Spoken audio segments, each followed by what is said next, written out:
Hi, Jeremy Cordeaux in the Court of Public Opinion.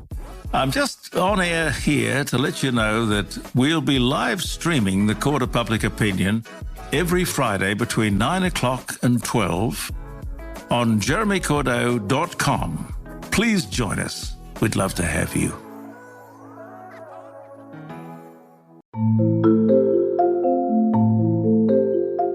Dr. Travis Brown, what is This Medical Life all about?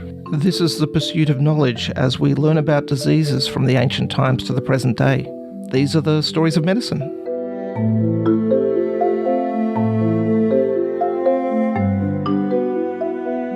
Dr. Travis Brown, one of the things I dreaded most as a little kid was getting a headache at Grandma and Grandpa's place, because what they do is they'd pop these dissolving aspirin into a glass of water, and it tasted putrid, and I didn't know what was worse, either the aspirin or the headache itself. And we're talking aspirin today. We are. I remember the flavour being really nice, and probably by my time, they probably flavoured it a little bit better. I actually looked forward to it. It sort of like was almost a hybrid between a soft drink and something. So I don't know what flavour yours had. I don't know which one of us has the greater, deeper issues in relation to that story. But anyway, let's try and make this an easier pill to swallow, this topic. It is actually interesting that you do start with that, because aspirin is actually one of those really interesting development products. It actually comes from willow bark. And so when we use the chemical name, it's actually acetylsalicylic acid. Now, that's derived from salicylic acid, and that is found, again, in willow bark, willow leaves, even myrtle leaves. And we get this name from aspirin, which happened in the late 1800s, 19th century. And the term aspirin was the refined form from this. And so we have the chemists who actually developed it. Now, the aspirin that we're used to is actually odorless, it's colourless, right, and it is a white crystal or a crystalline powder that is developed. And so this is what we take in the tablets. I've got to ask you, if it is odorless, yep, why was it not odorless in the glass? Is this the other stuff they've mixed in with it? It might be the stuff that we've mixed with it, but it also will have a historical context, which we'll come back to as well. And what we're looking at is, what does aspirin do? Well, it's an anti-inflammatory, so NSAID, so non-steroidal anti-inflammatory. So it has properties of reducing inflammation, but it also inhibits platelet aggregation, and it's also useful in pain relief. Now, these are topics that we're familiar with, but if we look at it from a chemistry perspective, it's looking at a chemical equation. It's what we call a COX inhibitor. And so this is this is a cyclo. I saw your eyes rise up at that. No. It's... My aspirin's not blue. Well, and this it is. I won't go into that. If people who are interested in that, is the pathway. But what it does is it inhibits the pathway that produces things that we know have a role in inflammation, like arachidonic acid, prostaglandins, thromboxane. So these are all products that cause and create the inflammation. When you cut yourself, those products are released, they're produced, and that's what causes the heat, inflammation, bit of the pain. And so what aspirin does is it actually inhibits that pathway so that you don't get so much. And so when we're looking at that, the history is actually really important. This is where, again, with our podcast, we start looking at this. Now, salicylic acid in its natural form has a very bitter taste, and it's very unpleasant.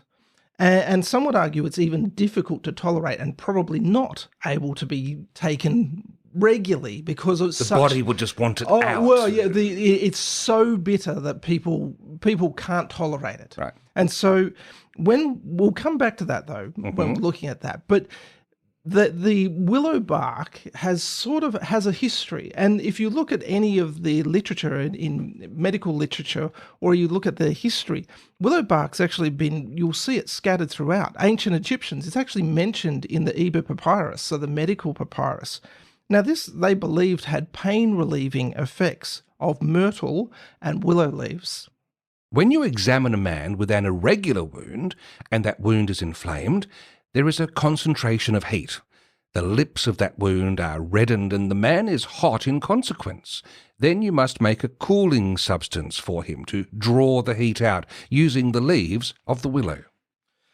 And so when we look at the medical literature from Hippocrates, now there is a lot of references to Hippocrates when we're looking at willow bark and the derivative aspirin. The references is that there are 3 texts that he has written. One's called On the Sacred Disease, another one On the Joints, and another one On Aged. And talks about a lot of things are attributed to him as saying he saw that this was useful in reducing pain, inflammation, joints, arthritis.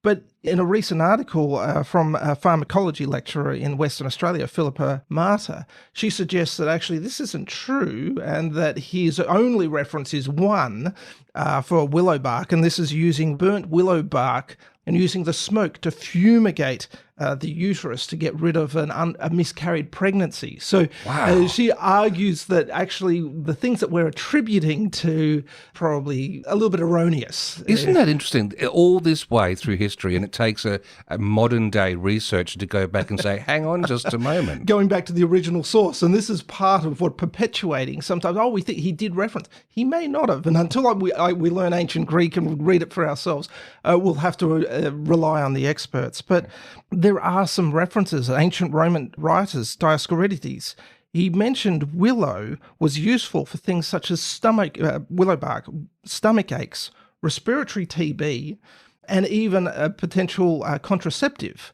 So sometimes the willow bark would be mixed with things to be treatment for corns and calluses. And another writer, his name's Celsius, he actually brings up an important point, because when we're looking at this, we're looking at it through modern lens, and we think, these people are really advanced and really understanding the nature. Well, the way they used it is probably way different to the way we're using it. And so when they talk about it, we would almost think that, they see something, here's some willow bark to chew on, people would chew it, be at a really bitter flavour, and they'd be better. That's probably not likely. Right. It's probably that willow bark was often used as a topical treatment, and that poultices, things like, moist sort of concoctions that they would put on injuries. And it's argued that probably it didn't have really any effect because you wouldn't have gotten enough chemical to be able to get it to a therapeutic range to be useful. If only our later guest who's joining us would have been around then, he could have helped them with correct dosing of that. Well, that's right. And this is why, coming back to Celsus, he believed that willow packs and poultices were useful to treat things like prolapsed uterus or prolapsed bowel. And what you would do is insert the organ back in, and then you would wrap it around with the poultice, and it would help to keep it back in. Well, of course, that's not how anything would work, but this was how they saw it. So when we look at that, and that's why we look at Dioscorides when he's talking about corns and calluses, well, they actually mixed the willow bark with vinegar and then put it on the corn and calluses. Well, the vinegar probably softened the corn and calluses itself, and the willow bark wouldn't have been doing anything. So and that's why, we look at the ancient Egyptians and say, wow, how did they know? Well, the alternative to willow bark was three different alternatives. One is for the treatment was having an onion crushed in honey and taken with beer. Or I would have done that twice a day. Was it before meals? Crushed an onion. Oh, that would have been horrible. I would have thought. Well, the beer back then might not have been all that good. Another one was a poultice of chopped bat, wasp dung, and fresh milk. Yeah, I'd stick with the first, doctor. Well, this last one you might not like either. This one was a poultice of fragments of lead mixed with cat and dog feces. Yeah, less appealing. And so this is where we're looking at it. Again, keep it in context. They were probably using it in a fashion that wouldn't have helped in any respect anyway. But that brings us to the 18th century. And this is when the first person who actually, probably from a medical perspective, really came to the forefront. This was Reverend Edward Stone, who was an English cleric. Now, he chewed on some white willow bark, and a thought occurred to him, and he wrote to the Earl of Macclesfield, who was the president of the Royal Society at the time. My lord, among the many useful discoveries which this age hath made, there are very few which better deserve the attention of the public than what I am going to lay before your lordship. There is a bark of an English tree, which I have found by experience to be a powerful astringent and very efficacious in curing anguish and intermitting disorders. About 6 years ago I accidentally tasted it, and was surprised at its extraordinary bitterness, which immediately raised me a suspicion of its having the properties of the Peruvian bark. As this tree delights in a moist or wet soil, where agues chiefly abound, the general maxim that many natural maladies carry their cures along with them, or that their remedies lie not far from their causes, was so very apposite to the particular case that I could not help applying it. And that this might be the intention of Providence here, I must own, had some little weight with me. So what he's talking about there and what he's comparing it to is Peruvian bark. And so this is actually where we derive the drug quinine, which treats malaria. Now, this theory that he sort of derives this from is called the doctrine of signatures. And this was very, very popular at the time of the 16th and 17th centuries. And this stated that plants and elements in nature displayed characteristics or signatures that you could see that would actually give hints as to their diseases they could cure, or the hidden properties they had. So there would be signatures. And so what he's talking about is when he tasted it, it tasted very similar. This bitter flavor was a signature of the medicinal power of what this willow bark could be. And so what he ended up doing is he gathered and dried about 500 grams of willow bark. He ground it down and he took small doses every 4 hours. Wow. He found that it reduced fever in certain circumstances. And he also tried it on his sick parishioners. Yes, of course. Why not? They sign up for that. And what he found was remarkable. As he wrote to the Earl about the prospects of what it could help joint pain, it could help relieve some pain, it helped with fevers. And so in the 19th century, we have Italian researchers, Bragnelli and Fontana, and they were able to extract salicin from the willow bark. Now, it was called salicin by a German pharmacologist, Johann Andreas Buchner. And what he called it because Latin in willow is called salix. And so they call it salicin. Mm-hmm. And so the first real clinical trial happened in 1876 by a Dundee physician, Thomas McLagan. And what he ended up doing was taking 2 grams of the salicin, and it had no ill effects. So he gave it to patients who had acute rheumatism. So this is joint pain or joint disease. And he found that there was complete remission of fever and joint pain. And this salicin, which was refined to salicylic acid, was better tolerated, but still had side effects. Okay.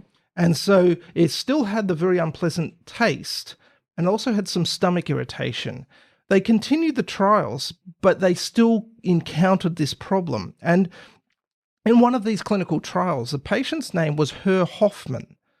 Now, he clearly enjoyed the benefits of the clinical trial, but found the taste intolerable. He's a good man. But his son, Felix Hoffmann, was a chemist, and he was working at the time for a dye manufacturer called Friedrich Bayer and Company. Now, there's a familiar name. And Bayer had recently appointed a pharmacologist who had an interest in salicylicates.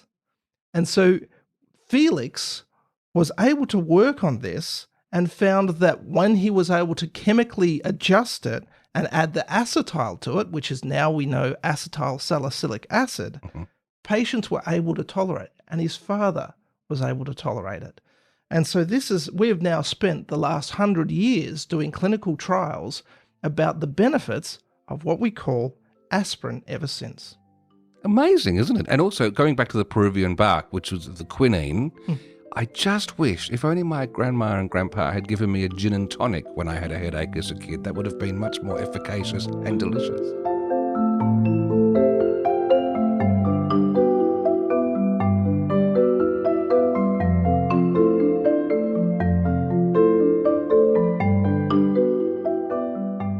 Professor Simon Dimmitt is a consultant physician working in general and cardiovascular medicine. He's worked in the United Kingdom and New Zealand. He's a clinical professor of medicine at the University of Western Australia and adjunct professor, School of Medicine and Public Health at the University of Newcastle. His over 100 publications include 5 postgraduate textbooks. Recent journal publications address clinical dose and preventative cardiology. He's a national examiner and hospital accreditor with the Royal Australasian College of Physicians and chairs the St John of God Healthcare National Human Research Ethics Committee. He also has an interest in evidence-based prescribing and has recently developed a website, correctdosing.com, to share papers, research and dosing tables with the medical fraternity. Simon is a return guest here on This Medical Life. Welcome back, Simon Dimmitt. Many thanks, Steve. Good to be here. Simon, we're talking about aspirin today. Let's start. What are the conditions or diseases that are appropriate for a patient to be prescribed aspirin? In the last 30 years, it's all been as a blood thinner. Prior to that, at a much larger dose, an analgesic, and prior to that, at an even larger dose as an anti-inflammatory. But it's the most commonly prescribed antithrombotic in the world, the second most commonly used pharmaceutical after paracetamol, and is used usually in the prevention of coronary and stroke events, so heart attack, TIAs, and the occlusive strokes, which is 90% of strokes. They're only rarely due to hemorrhage these days, with all the devastating consequences from both of those, of heart failure and brain failure, which of course we call dementia. So this old and familiar, very simple pharmaceutical has an immense preventive role, but it might be about the dose. I was just going to ask now, because it's so commonly used, do you think the side effects are either ignored or not known? Why is that such a significant component? Thank you, Travis. All drugs come with side effects. Most pharmaceuticals have 10 to 20 adverse effects, or when you suffer a rash or some awful internal problem, we call them adverse events. And the beauty of aspirin at the doses used in preventive cardiology is that these are minimized, but they're not absent.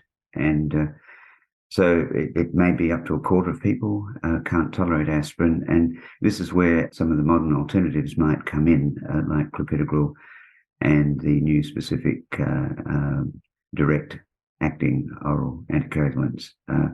So it's a suck it and see for the patient. You keep in close touch with your GP. Aspirin's cheap and available everywhere, which is wonderful. All countries can afford this. And so it's available over the counter. But particularly with what you've mentioned, with the dangers, and a large Australian-US trial published by John McNeill, called Aspirin, which showed the dangers, always consult your general practitioner as you go with aspirin, and it's best to discuss it with them before you start to look at the risk-benefit. Some of the benefits in looking at aspirin actually included a reduction in patients like colorectal cancer risk, as well as even possibly a role in preventing dementia. Is this a side effect, or is this actually an effect? Is it something that we should be prescribing aspirin for? Yes, a lot of discussion in the last couple of decades. The identification of reduction in cancer risk came particularly through an immense study by Peter Rothwell and colleagues in the Oxford Stroke Trials Network. And it was all the so-called adenocarcinomas where the incidence of malignancy was reduced, and colorectal is one of the best known. But it did include prostate, pancreas, gastric, esophagus, even breast. But the signals were there in a large and complex study. Lots of variables were adjusted for, but this did emerge in the long-term follow-up. So John McNeill's Aspirin study found a suspicion of the reverse. There were an increased number of cancers and possibly contributing to mortality when 100 milligrams was used for just under 5 years in high-risk older men.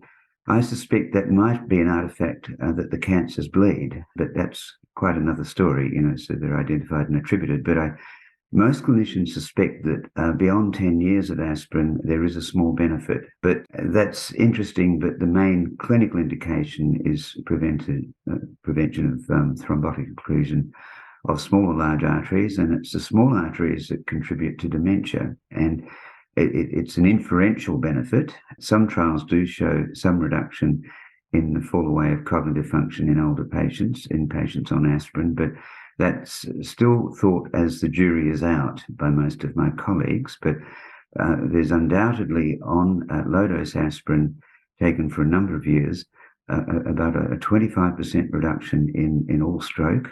And it is now completely accepted by colleagues and radiologists that after a stroke, there is often some cognitive impairment.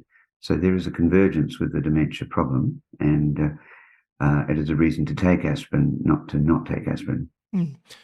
So when considering prescribing aspirin for a patient, is it useful to put patients in low, moderate, high risk for events as to who you're going to prescribe it? That's what is usually done. So when John McNeill at Monash was interviewed about their very definitive study, published in 3 consecutive papers in the New England Journal 4 or 5 years ago, I've never seen that happen. We're all very proud of this work. He said aspirin should be recommended in those who need it. And he was this is on an ABC radio interview, and he was referring to the fact that if you've actually already had a cardiac or stroke event, and with respect to stroke, you need to confirm that wasn't a bleed, because a small percentage of strokes are bleeds. Obviously, aspirin would not be indicated there. Then it is warranted at the appropriate dose and with the appropriate monitoring clinically. And we can talk about the dose later, but as a medical student, which is longer ago than you might even suspect, in the late 70s, I was taught that most patients get them a more than adequate antiplatelet, which is the clotting cells in the blood, from 40 milligrams of aspirin a day. Once the patient was at that dose, you were seeing most of the necessary benefit. So that was known from the early work on aspirin at these, what we used to call very low doses, all that time ago. And the Americans doubled that 40 milligrams to 80, and the international standard dose is 75. Australia is one of the few countries that has gone and stuck with 100 milligrams. And that's partly conflated with the idea of you should start with more than that very low maintenance dose of arguably 50 milligrams. One of the European stroke trials showed quite definitively that 50 milligrams of aspirin reduces stroke rates. So the dose can be individualized, and that can be within mind. If the risk is high, you should potentially use a higher dose, and that justifies the high risk of side effects. But in so-called primary prevention, in asymptomatic patients who are just concerned as they're getting older about the risk of stroke, a very small dose is probably appropriate because of the risk-benefit. The benefit would only be small if your risk is lower. So that is exactly what GPs do every day with most patients. They estimate low, moderate, or high risk, just as you've outlined. And the high risk, definitely, yes, they should be offered aspirin, but with monitoring for safety. And the low risk, if they're not interested or keen, definitely no. And in the middle, that's, as it were, negotiable, and the patient may want to speak to another GP in the practice or to a relevant specialist, which would be a cardiologist, a neurologist, or a hematologist who have the greatest knowledge about thrombosis. And because it's all long-term benefits, the benefits probably a bit like compound interest increase with age, but some of the side effects also, each year you're at risk of those, and some of them might accumulate, like a small adverse effect on kidney function, which is why most of my patients are on less than 100 milligrams a day, which in turn may increase blood pressure. And, so you can't just do one thing, and that's why is a very solid start, and they may refer you for further discussion, and there's no hurry about it, but long term the benefits are very real. So you did mention earlier about talking to the GP and explaining about side effects and balancing the positives and negatives with that. What are the side effects that a GP should prompt their patient are they having to make them think twice about whether aspirin is for this patient or not? The first one I've mentioned is renal impairment, but most clinicians are not convinced that that's very important because it's only a very small effect and it is dose related. Obviously, bleeding because you're thinning the blood is the main one that the GPs and other prescribers discuss, and which patients are, of course, I'm sure, aware.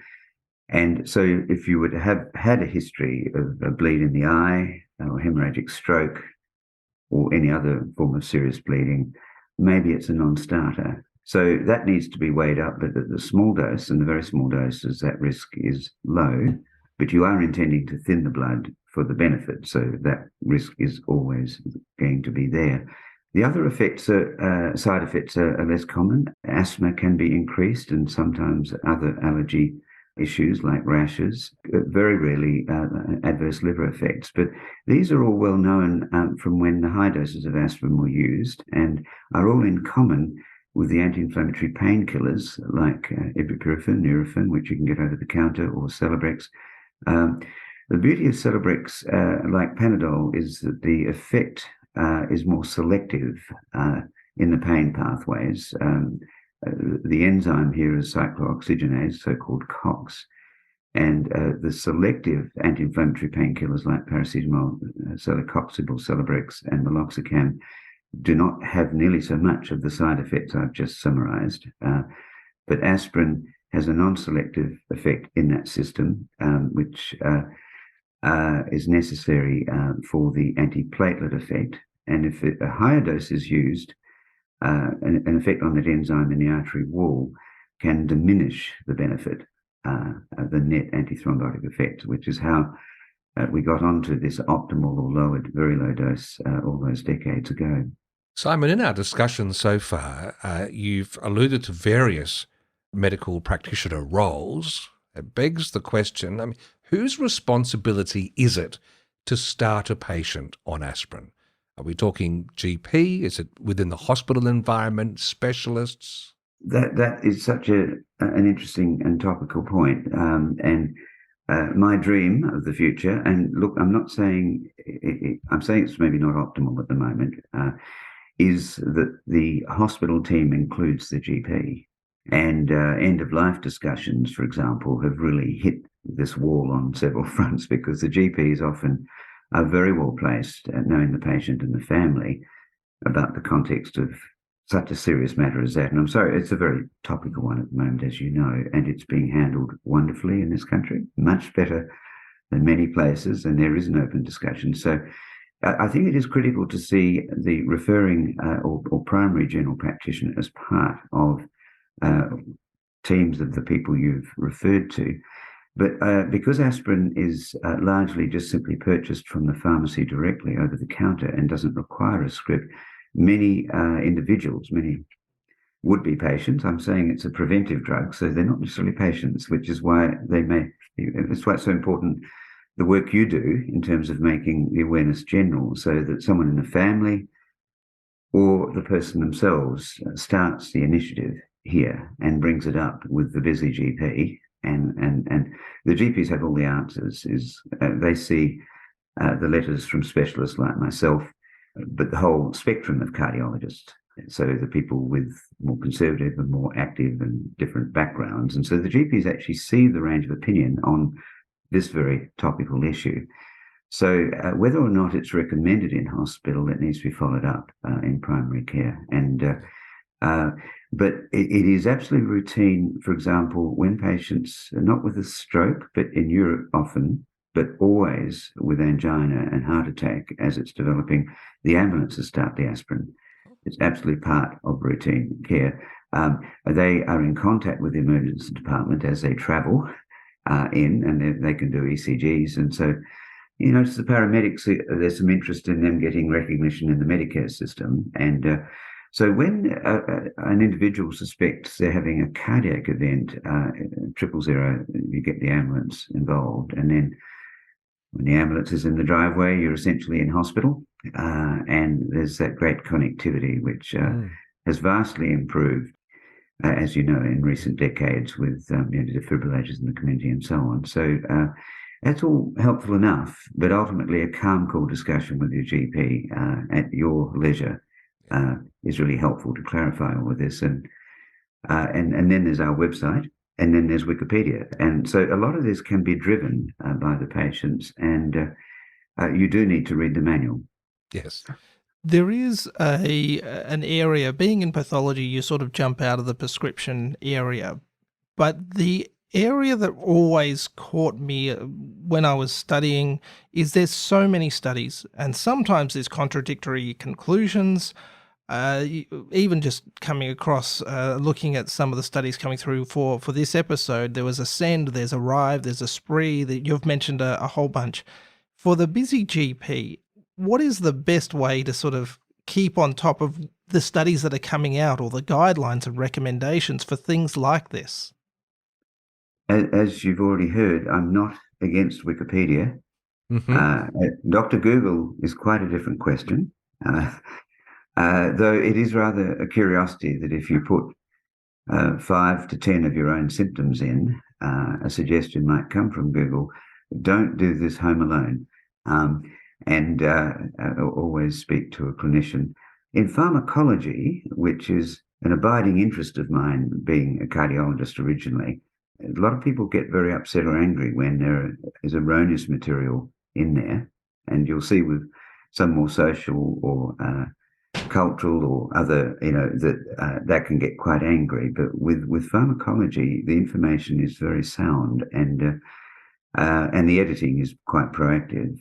So I'm not against clinicians using that as a place to start, and when you're doing an assignment as an undergraduate, as a place to finish, to make sure you're saying nothing that conflicts.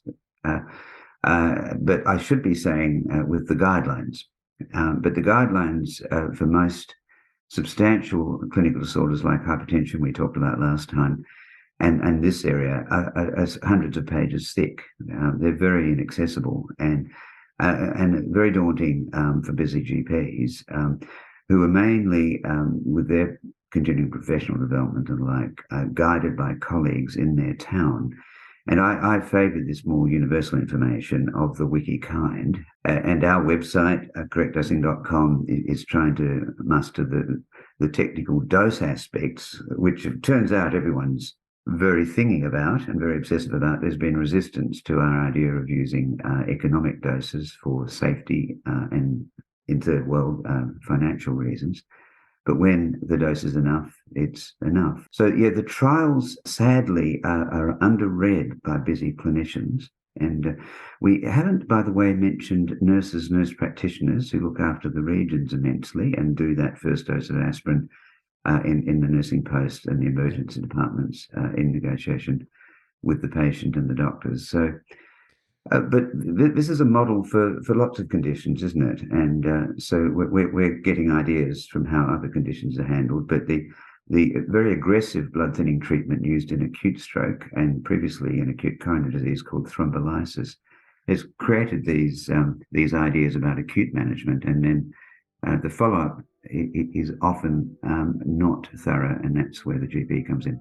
Simon, we're about to get more thorough and look at prescribing and dosing in just a moment, but I need a breather. There's so much. I might even slip a paracetamol, if that's not uncouth. We'll be back in just a moment to continue our conversation. Thank you.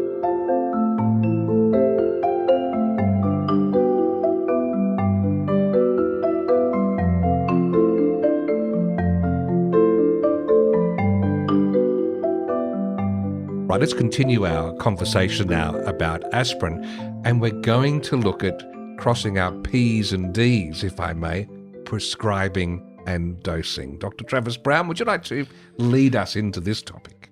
You've mentioned a few times about dosing, and you've talked about maintenance dose and low dose. Can I ask, when we start a patient on aspirin, What is the appropriate dose for us to be starting a patient on? So the journals say 150. In an acute setting, ambulances in Australia, it's 300. The way that on our website we've come to grips with dose response, which is the first lecture in all clinical pharmacology courses, but that's why it gets lost in the background and in the wake of busy prescribing. We've worked out recommended dose ranges around the midpoint of the dose response curve, halfway to the top of the maximum effect a drug can confer. So that's called Emax or ED 100, 100%. So half of that is effective dose, 50%.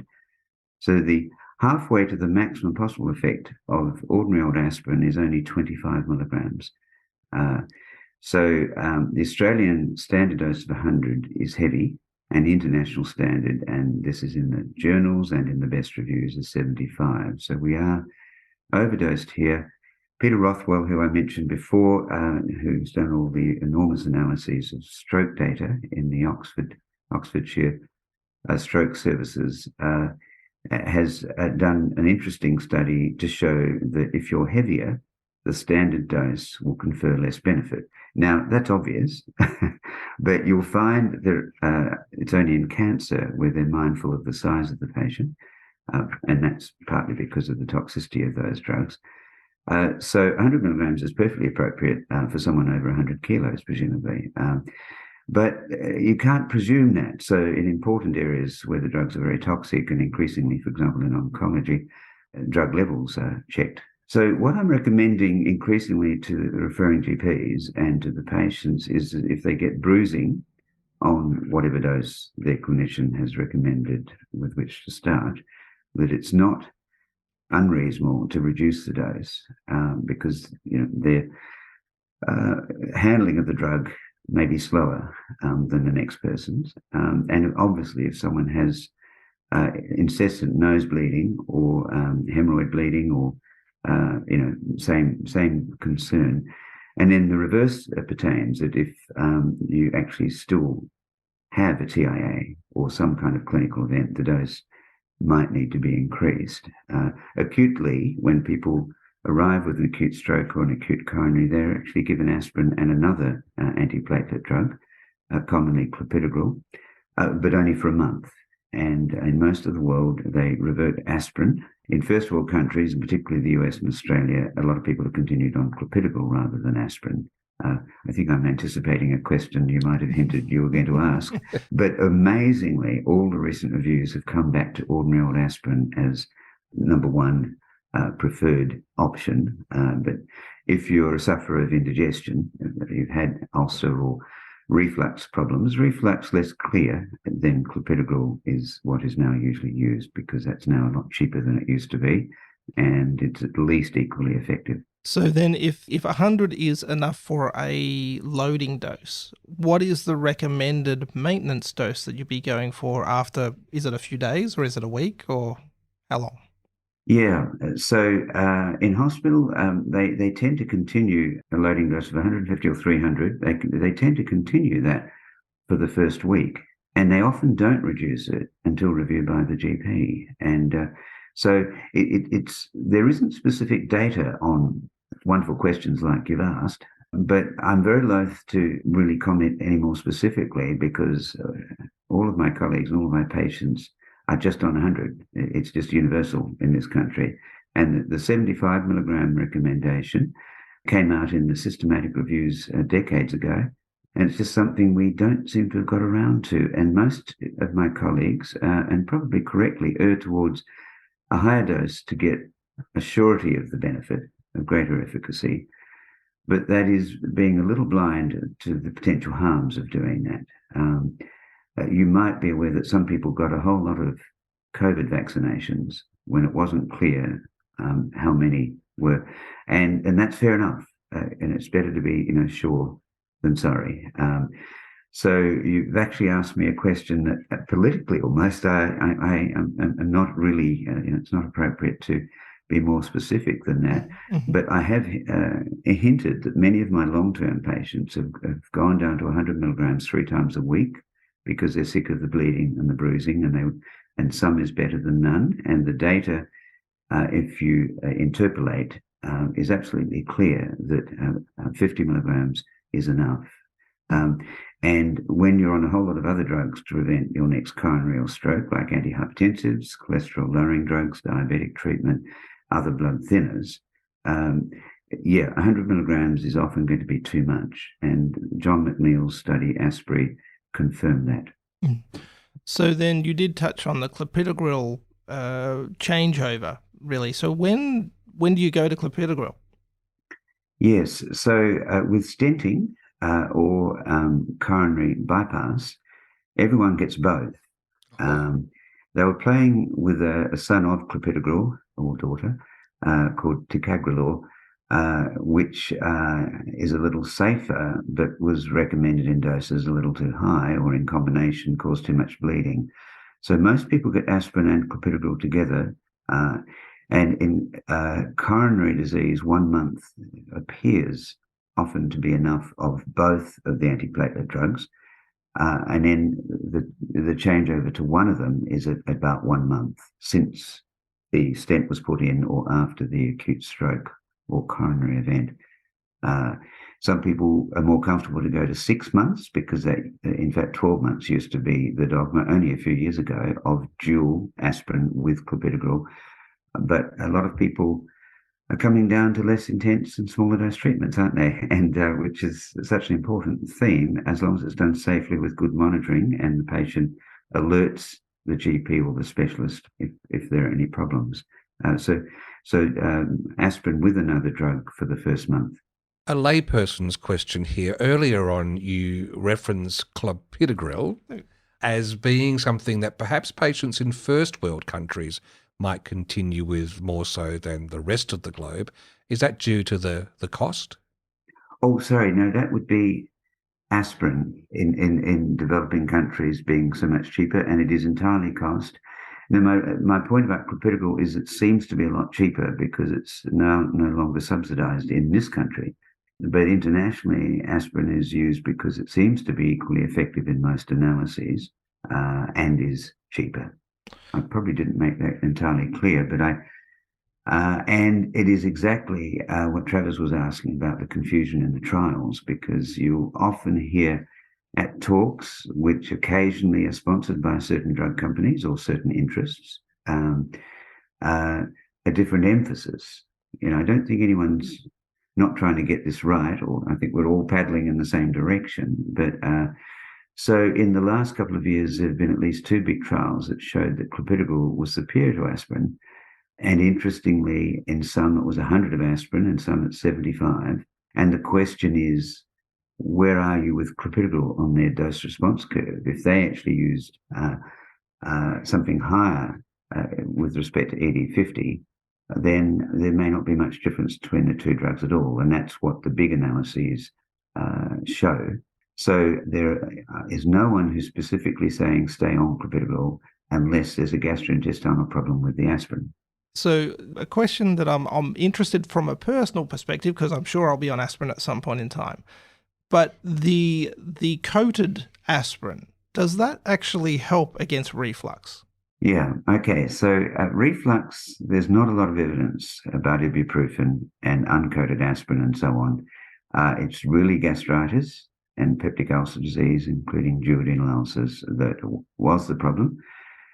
A famous West Australian group showed treating an infection makes a lot of that disappear. So we get a bit blasé about it these days. So you're absolutely spot on. Cardia, which is short for cardiac and TIA, has been cleverly marketed for all the right reasons as an enteric-coated preparation in case. But I'm not privy to data that shows that it is much of an advantage. There's an assumption by pharmacists who, again, wouldn't be, they know the most technically about drug delivery, drug formulations, and so on. It is recommended by pharmacists and most GPs because it has to be safer, but I don't know if there's explicit data about that. The prescription aspirin, the PBS subsidized aspirin, so PBS still does subsidize aspirin because people later in life, nothing's really cheap. That is a non-enteric coated. It's a preparation called Asterix. And so the PBAC, the committees in government, were not convinced that the enteric coating was important. Now, there is a website that you've set up, correctdosing.com. Can you tell us a bit about that? Thank you. Yes, we've assembled that, I and a group of like-minded colleagues, most of whom are clinical pharmacologists, in the UK, New South Wales, South Australia, Queensland and WA, have created a range of publications with a whole range of drug classes to show that sufficient dosing is the way to go, maximum necessary dose. And the website's called correctdosing.com. And at the front of that, it discusses some of the concepts we've been touching on today and highlights some of our early and biggest publications on the concept of optimal dosing and safe prescribing using the smaller doses.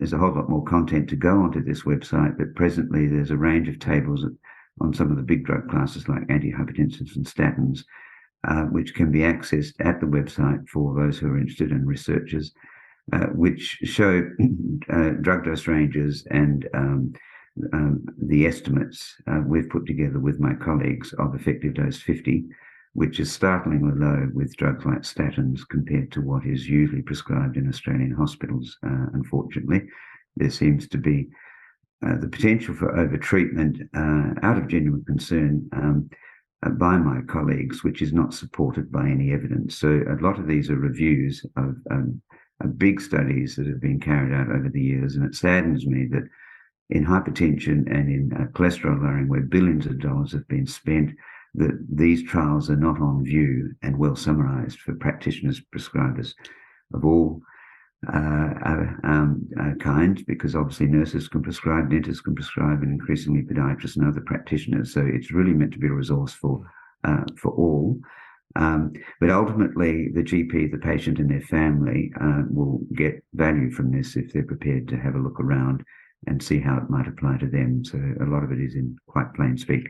And we'll put a link to that website in our show notes. So on your podcast player, if you're listening at the moment on one, there should be a link you can just touch and go and visit the site, which from what you're saying is a bit like being able to go to the back of the book and look up the answers by having the dosing tables available there, as opposed to wafting through the hundreds of pages of guidelines you were referring to earlier. Well, I would neither confirm nor deny. No, of course not. Simon, in closing, is there any final advice you have for GPs about prescribing aspirin or any other medications moving forward? It's not. I was involved with establishing our first stroke unit here in Western Australia, but it's not necessarily my place to scare people into taking aspirin to the ends of preventing dementia.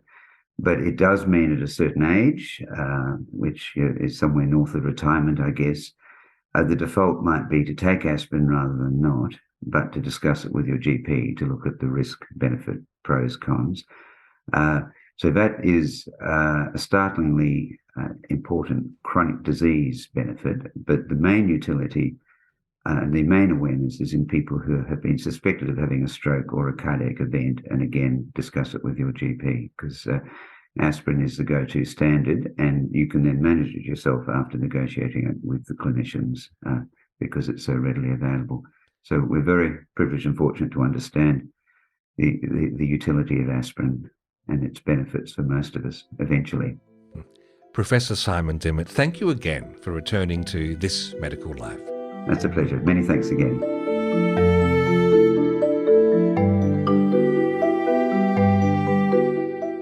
This Medical Life is recorded in the Talked About Marketing Studios in Adelaide. For show notes and more information about the podcast, visit thismedicallife.com.au. You can contact the hosts via Twitter. Dr. Travis Brown is at Dr. Travis Brown. That's DR for doctor. And Steve Davis is at Steve Davis. Editing and production is by Tim Whiffen. Design is by Tom Buzenjut. This has been a PathNotes Proprietary Limited production.